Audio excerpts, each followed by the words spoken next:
Second! And right! Yeah! Woo! Yeah! Nobody out! Everybody stop! All right. I called up Simon and I said, I want to make a Batman movie. And he goes, okay. And I said, I want there to be the Joker in it, and Alien, and he's going to fight the Predator. That's going to be the big finale of this movie, is Batman is going to fight the Predator, just like in the comic book. When I first got involved with Sandy and Simon on this project, I knew nothing about comic book characters or that whole fantasy world. And as I got to know more and more of the players, I realized the only way we were going to pull this off is with people who were genuinely comic book fans. I think it's great. When Sandy first came to me with this project, and basically he told me that he wanted a Batman, Predator, Alien, at night, in the rain, I'm like, yeah, this is not gonna happen. I wanted to make a film that was very true to the comic book. I'm a huge Batman fan. I love the comic books, and I thought it would be a really interesting challenge to bring a very realistic Batman to the screen, to do something that was very human and very real. When I first walked in to the audition and I saw Sandy bounding down the steps to run out to greet me, I looked at him and I said, I think I really like this guy. I could tell right from the beginning. And he and I hit it off like that from that point on. Clark was fantastic. He really got the character. And he was so natural. In the opening sequence when he pulls on his gloves and he goes like this and you hear the leather creak, he actually did that. I showed him tons of comic books. I wanted a Batman that could actually move, be able to move his head and move like a cat, you know, move like he could pounce.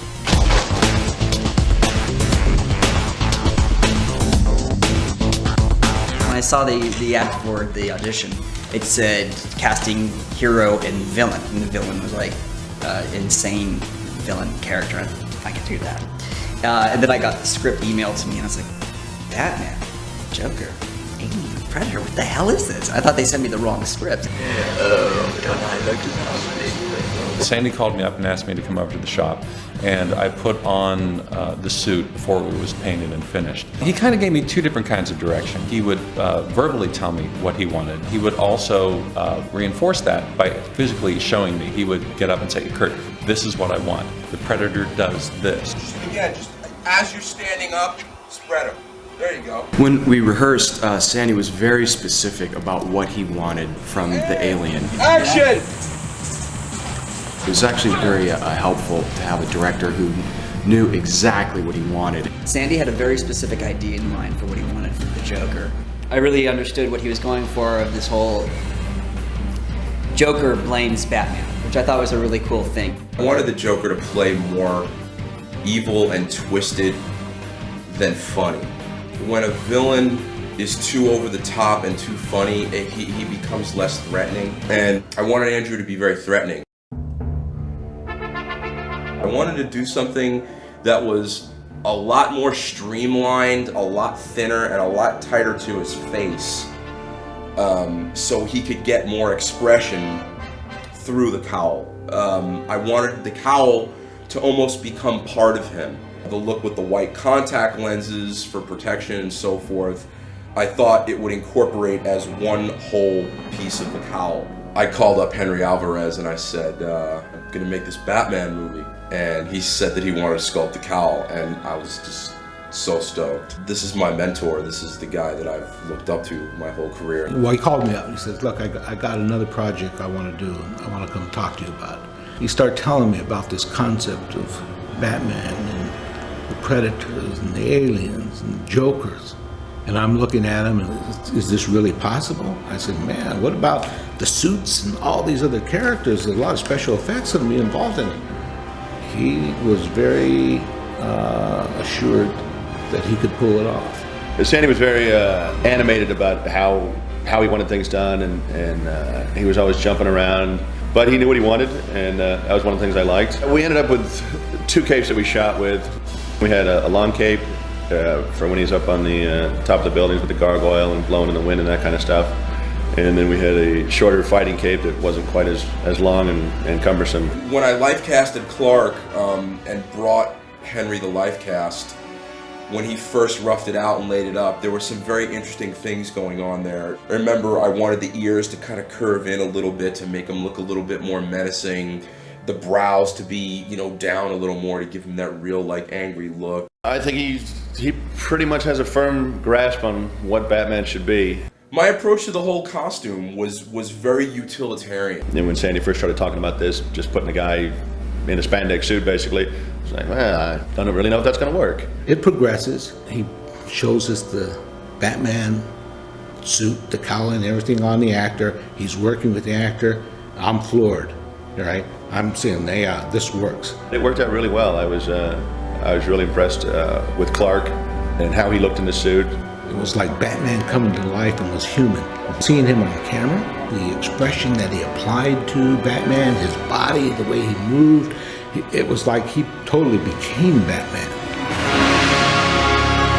I've heard people standing around just saying, that is Batman. He is Batman. To me, there is no other Batman. Clark is Batman. Clark is Batman. Clark is Batman. They finally got a Batman who looks like he can kick the hell out of somebody. I am Batman. And that's what Clark has brought to it. He's brought it to life.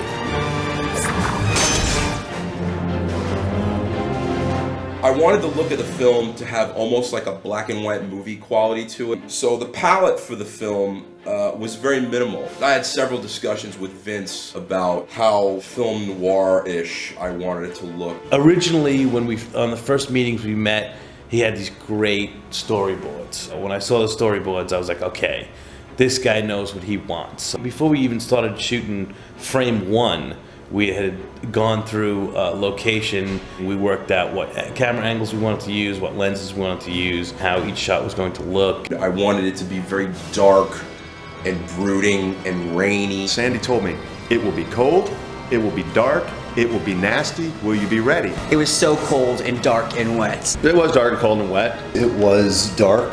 It was pretty cold and wet. It was wet and it was cold and it was dark. It was actually fun because it made me become Batman. If you're gonna make a Batman movie, it has to convey the grittiness and the inherent darkness of Gotham City and of Batman and his environment. My idea for the fight was to do something that was more of a bare-knuckle brawl, visceral, guttural, in-your-face kind of fight rather than have people flying around on wires. It started with his original concept and script, where there were certain things that were definitely laid out stunt-wise. We determined early on, story-wise, that this was a down-and-dirty, gritty street fight between Batman and Predator. We rehearsed quite a bit. Scott Rhodes and Scott Leva got Clark and Kurt out there about once a week. We had the luxury of like maybe 8 or 9 days of rehearsal with the 2 actors who were very, very good, very cooperative. They never needed to be doubled. Doing all my own stunts was actually the only way I would have had it. I jumped off the buildings, I ran into walls, I fell into the ground, I cut my knees up, I was bruised, I was beat up, but I would not have had it any other way. I wanted to stay away from complicated wire work. There are wire shots in the film, but they are not in the fight. Scott Leva was instrumental in coordinating all that. Ratcheting somebody out of frame is pretty simple. Dropping somebody into frame, grabbing and ratcheting them both out at the same time in sync was a little bit of a mathematical equation. It was a bit of a challenge, but all in all, I liked the overall effect in the end. Sandy comes from an artist background. He's a talented artist, sculptor. Sandy sculpted the Predators. It takes forever to do that. I wanted to make this Predator seem a little bit more insect-like, you know, like a hornet. I painted him bright yellow to give him that real yellow jacket, insectoid kind of look. Visualizes everything. That's where he gets his visual style from his art background. Drawing is one of the most integral and important parts of how I communicate with the cast and crew. Everything is sketched out, everything is drawn out. We had predator blades, we had alien heads that exploded, there was mechanical jaws that had to be met. That blade weapon, which is my favorite, which is something that Sandy designed. Having the ability to draw makes me a better communicator.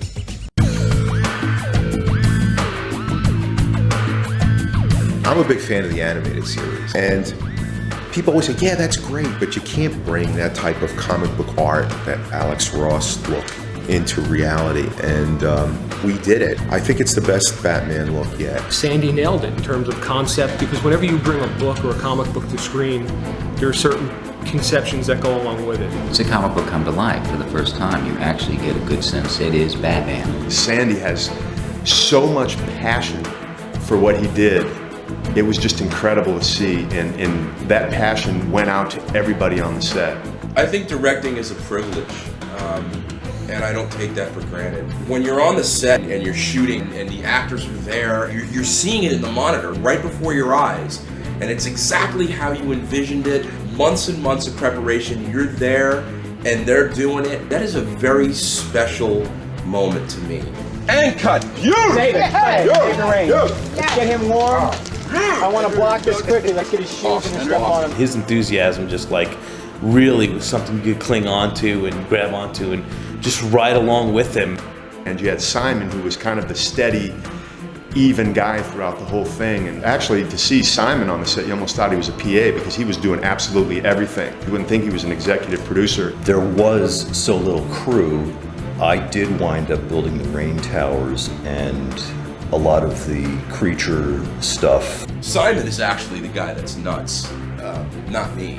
Because he's the one who, after I say what I want to do, and it's Batman, and it's Predator, and it's all these effects, and it's all this stuff, and I have $30,000 to make this picture, he's the guy that says, okay. So, to me, that's somebody who is more out of their mind than I am. But he and Darren pulled it off. Everything I wanted was there, and it really came together. It was really a great experience. Working with Sandy just made everything jive and a lot easier. His knowledge of the subject matter and his knowledge of the camera, his experience, and it all worked real great. The good thing about having a director like Sandy is, like I said, he has the energy, the enthusiasm, and the knowledge, and when somebody leads from front and they prove they're not a hack or just hacking something out, that amps up everybody else. Everybody else attacks their job a little bit more energetically because they know the director really cares, and everybody wants to put something good on screen. We're a little bit above, then we see Batman. We need to go straight on or even a little bit under. I really had a good time on this show, and I was very impressed with the level of professionalism and how many extremely talented people Sandy culled together to work on this. If there's one thing I learned very early in my career working with Stan Winston, he told me that the biggest key to his success in this industry was that he always surrounded himself with very talented people. With everyone's help, we made a great project. It's phenomenal. It was an overall fun experience, except for the freezing cold rain. Get you, Sandy. The sun comes up and it's the last day of shooting and everybody's gone. It's like, well, this kind of sucks. It's all over. And then once it's gone, it's like, come on, let's do a sequel. I'm never glad it's over. I always want it to go on. I wish it was a feature. All in all, the experience was just amazing, absolutely incredible. The people that worked on it, from the PAs to Sandy to everyone in between, were just very passionate about the film because they are all true hardcore Batman fans. The dedication of all of these people coming together made this something very special. There's moments in the evolution of any art form that redefine the boundaries of what's possible in that particular medium. And I think this film is one of those moments.